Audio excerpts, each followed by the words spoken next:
Hello, my name is Clinton Birch, and I teach history and economics at Eastern Green High School. And on the side, I do a little bit of financial planning. And I'd like to bring three things to your attention today. And this is directed for people with student loans.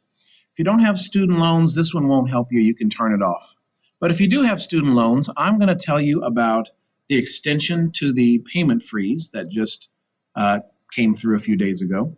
I'm going to tell you about the teacher loan forgiveness program, which you might have heard of.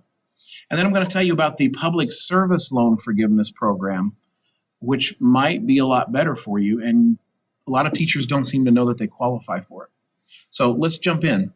The first piece of news here is that you don't have to pay back your student loans until August 31st, 2022. So the freeze on student loan payments has been extended yet again. As of now, it's going to pick back up in September, but that's around election time. We'll see. I suspect it will probably be extended further. But as of right now, you got to start paying your student loans back in September, but not until then. Okay. The second thing I want to tell you about, you might have heard of this. The federal government has a plan called the Teacher Loan Forgiveness Plan.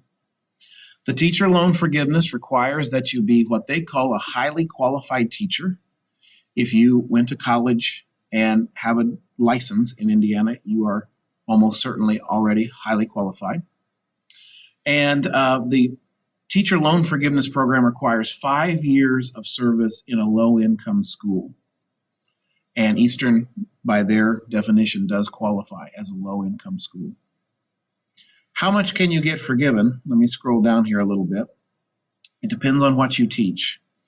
If you are a full-time math or science teacher who taught at the secondary level, and I believe in the state of Indiana, secondary is 6 through 12, then you can get up to $17,500 forgiven. You can also get $17,500 if you're a special education teacher whose primary responsibility was to provide special education to children with disabilities. What if you don't meet those requirements? What if you're like me, a lowly social studies teacher? Well, we only get $5,000 of forgiveness. So the advantage of this program is it only takes 5 years of teaching in a low-income school to qualify. The disadvantage is if you don't teach math or science at the secondary level or special education anywhere, then you can only qualify for $5,000 of forgiveness. And that's where the last one comes in. Our federal government also has a plan called the Public Service Loan Forgiveness Program.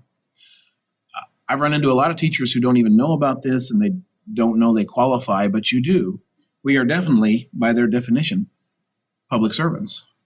And this might be even better for you because although it takes 10 years of qualifying service, there is no limit, to my knowledge, of the amount of money you can have forgiven.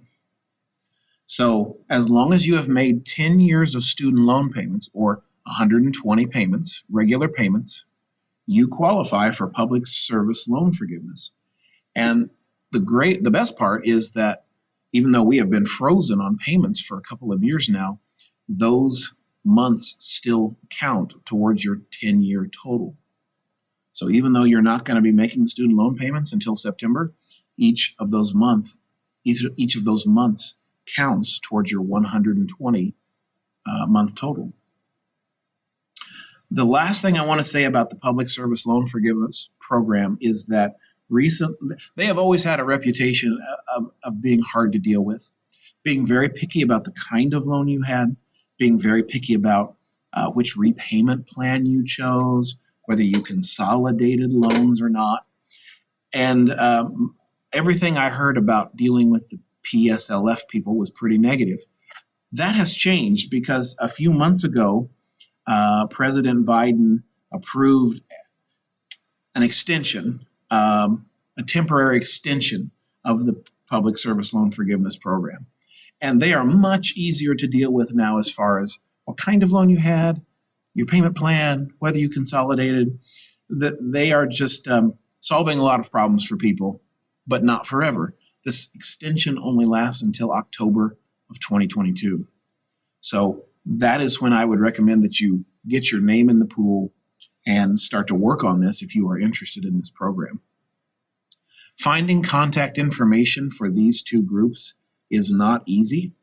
I usually recommend a phone call, and if you scroll all the way to the bottom, there we go. If you scroll all the way to the bottom of the public service loan forgiveness page, you will finally find a phone number to reach a human being. And those are the same people you would talk to for teacher loan forgiveness as well.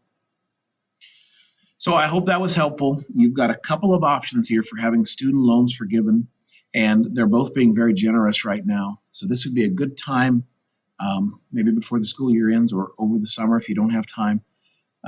This would be a great time to sort of get your foot in the door, start to think about this, and see if it's right for you. Have a good day.